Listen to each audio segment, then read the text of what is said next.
এখন আমরা সিরাজগঞ্জের ক্রসবার 3-তে প্রবেশ করতে যাচ্ছি। দেখেন এটা ক্রসবার 3-র গেট। এই তো প্রবেশ করলাম। এই জায়গাটা আসলে খুবই সুন্দর।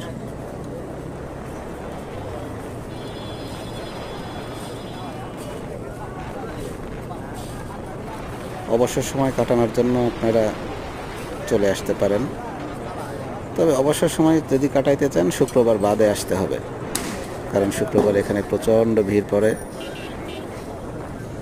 সিরাজগঞ্জ শহর এবং সিরাজগঞ্জ শহরের বাইরে থেকে হাজার হাজার মানুষ আসে এখানে একটু প্রাকৃতিক সৌন্দর্য উপভোগের জন্য।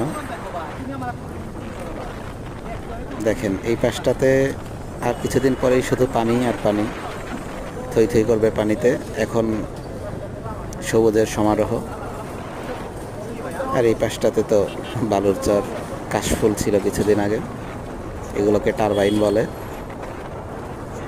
এগুলো মাঝে মাঝে চালায়, এখন বন্ধ আছে।